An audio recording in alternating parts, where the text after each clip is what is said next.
Senator Gloria Orobo.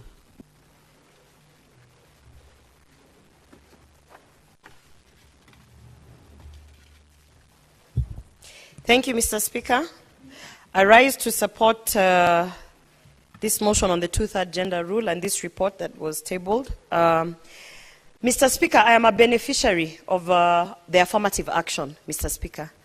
I am a beneficiary in the sense that I have been nominated in the Senate based on an affirmative action that was passed to ensure that we have equal representation of both men and women in spaces such as the National Assembly and the Senate, Mr. Speaker. Mr. Speaker, I have read through the report on the two-third gender rule and what has been submitted, Mr. Speaker. And while I have a contrary opinion to some of the proposals that are in there, Mr. Speaker, I generally support that we must have more representation of both genders, equal representation of both genders in all the spaces, be it the cabinet, be it the parliament, in all the spaces where decisions are being made about lives that, that influence our actions in our society, Mr. Speaker. Mr. Speaker, I want to say that in the proposal of amending Article 98 to have additional seats in the Senate to represent women, Mr. Speaker, I just want to add, and I hope that this will be considered, that while we are having all these special seats, all these affirmative seats, all these what we call nominations, Mr. Speaker, we also have to consider that you are not just being nominated because you are a woman, but because you are, first of all, a leader, and you are actively participating in the space of politics. And Mr. Speaker, that you are interested in changing the lives of Kenyans so that they can be able to see you as someone who is representing you, is representing the public in all these spaces, Mr. Speaker. Therefore, I have to say that while we are looking at additional seats or putting more affirmative actions to ensure that we reach the two-third gender rule, we also have to consider where we are sending these women. Are we sending them without a vote, Mr. Speaker? I sit in the Senate as a specially elected senator, Mr. Speaker, and you do know that my vote, when it comes to all the matters that deals with the devolution, my vote is actually carried by my delegation chair, who is the elected senator for Kisii County, Mr. Speaker.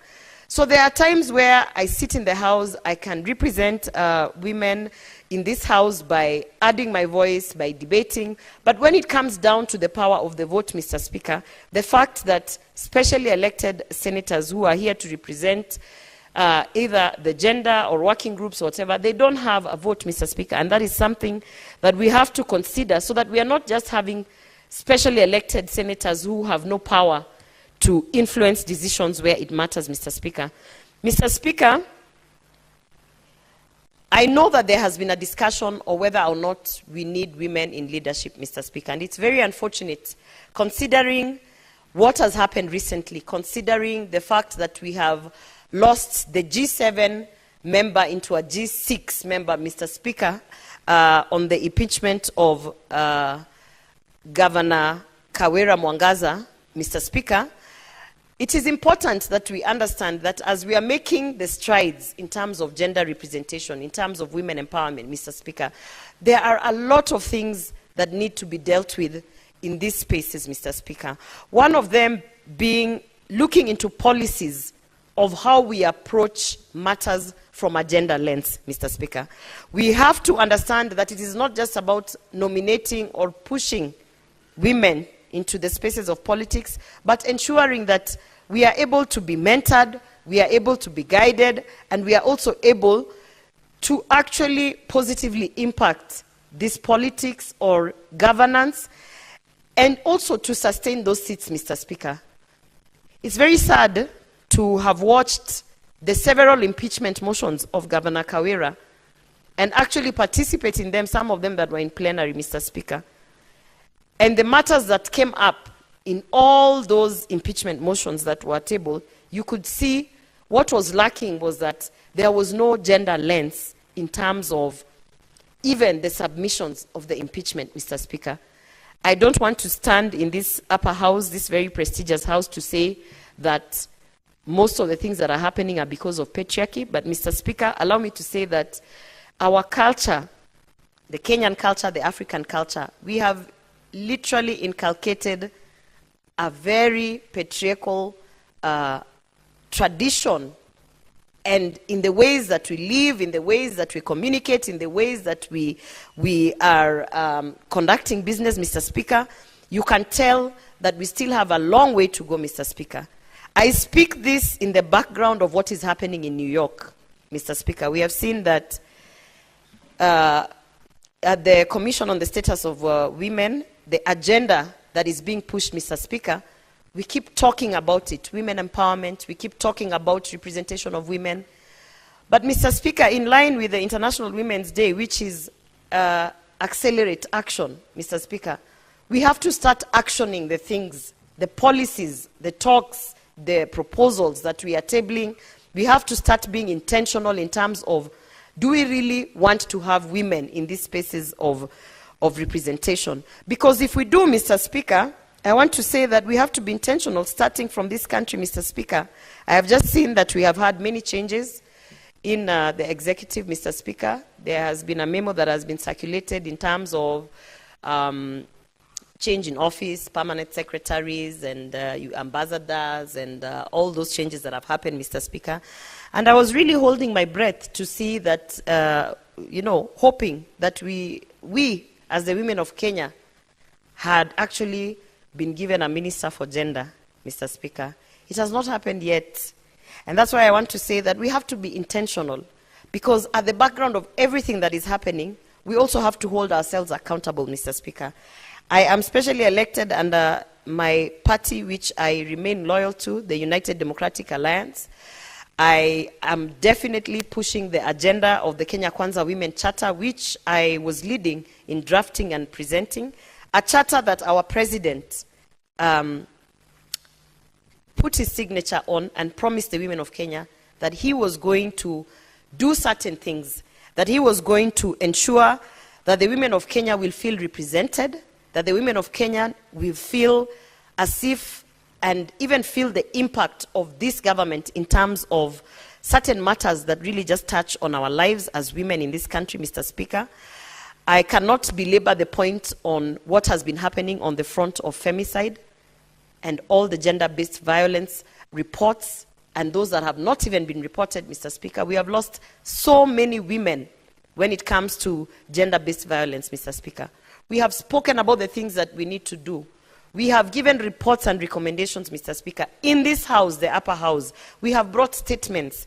We have actually summoned the cabinet secretaries. We had our cabinet secretary for Interior, who is now the Deputy President, Kithure Kindiki, Mr. Speaker.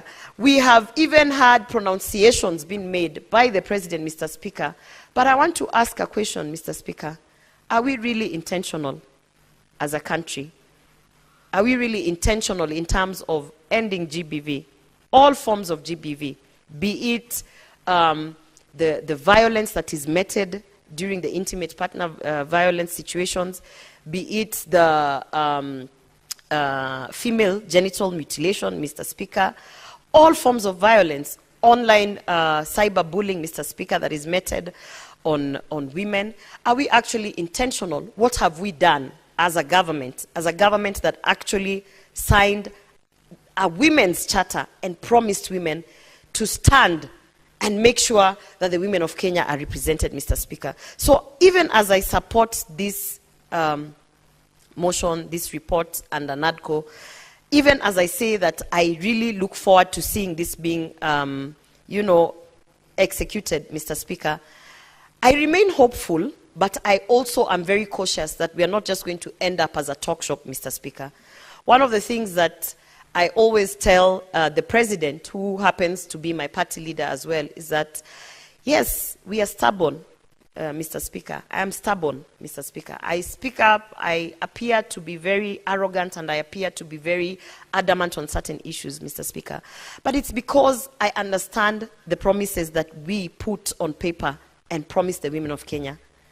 And I promised myself, even as I got nominated to this seat, that if there is one thing that I will do in my time in this Senate is to ensure that whatever it is we were selling during campaign, Mr. Speaker, we talked about free sanitary towels to all schoolgirls, to all women in the vulnerable communities, Mr. Speaker. You can see in my day-to-day activities, you can see in my legislative agenda, that these are some of the things that I hold dear and that I push, Mr. Speaker. We promised the women of Kenya that we are going to have proper maternal health care, Mr. Speaker. So even in the background of the confusion that is in the SHA, of the certain challenges that are under this universal healthcare system that we are proposing, that is essentially going to revolutionize that space, Mr. Speaker, I keep asking myself, where is that specific bit? Where is maternal health care? What are we doing about Linda Mama? And that is why, Mr. Speaker, even as I get the backlash of being a part of this government, I want to say that we are working behind the scenes, because these are some of the things that I hold dearly, and I'm well aware, being a beneficiary of an affirmative action seat, Mr. Speaker, I have to make sure that at the bare minimum, my voice is heard every time we are talking about these issues, Mr. Speaker. When we talk about, aside from the femicide, the gender-based violence, representation in both the National Assembly and the Parliament or in Cabinet, Mr. Speaker, I want to also highlight that there are certain economic programs that we are having in this country that we have to intentionally put a gender lens and ensure that as we are proposing an economic program for the vulnerable, for the startup, for the youth, where are the women of Kenya in these programs?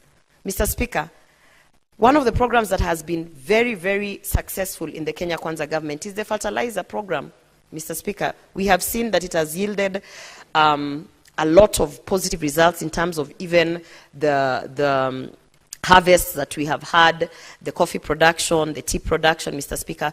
But every single time I see any executive or a representative of the executive talking about the fertilizer program, I want to always ask, where are the women in that fertilizer program?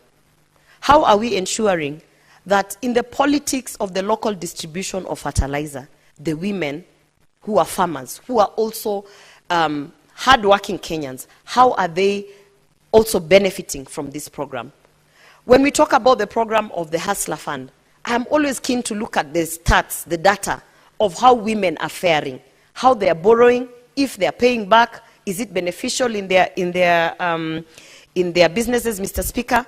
Every single program, including now the diaspora jobs, which have been introduced, which I see the Minister of Labor going around and campaigning and telling the youth to come about. I'm always asking, how are the women of Kenya being represented in those programs? Are we just looking for drivers and manual laborers, which is exclusive to the male? Are we just saying that we want to line up all the young men because we want to take them to be manual laborers because they are strong and they have muscles? Where are the women of Kenya in that program, Mr. Speaker? So, Mr. Speaker, today, as a beneficiary of the affirmative action, as I stand here today, I want to say I support this latest move to ensuring that we execute the two-thirds agenda, but I want to say that I am also cautiously observing if we are going to be intentional in actually seeing this execution of this report, of these amendments, of these proposals, all the way to its fruition. Because, Mr. Speaker, when it comes to matters, the women agenda, we are known to just talk and talk and talk. In fact, I have stopped accepting invitations by all these NGOs and INGOs who tell us, come, let's meet and have tea. There is a breakfast somewhere. I've told them, we have had so many breakfasts. We have been drinking tea. We have been having lunch. We like coming together as women and you know, saying, oh, this should happen, this should happen. But we must now, you know, get down to business and action the things that we have been proposing, Mr. Speaker. So therefore, I want to support this, and I want to conclude by saying that in 2025, the two-thirds agenda might be about having more women in office, Mr. Speaker. Many years ago, we didn't even have one governor who was a woman. So you will see that maybe in the next 10 years, the two-third gender rule will actually be about having more men or equal representation of men in these spaces, Mr. Speaker. So let's not the men think that this is just a women affair, because once we get to the balance where we are 50-50, Mr. Speaker, definitely at one point we are going to be talking about ensuring that both the men and the women have equal representation, and we might even just surprise ourselves, and we might have nominated members of parliament in the Senate who are actually men coming because of the affirmative action. Thank you, Mr. Speaker. I submit. Honorable Senators, I defer putting of the question to order number 20. Next order. Order number 21, motion. Report of the 9th Interparliamentary Union, IPU, Global Conference of Young Parliamentarians held in Hanoi, Vietnam from 15th to 17th of September 2023. Resumption of debate. I defer putting of the question. Next order.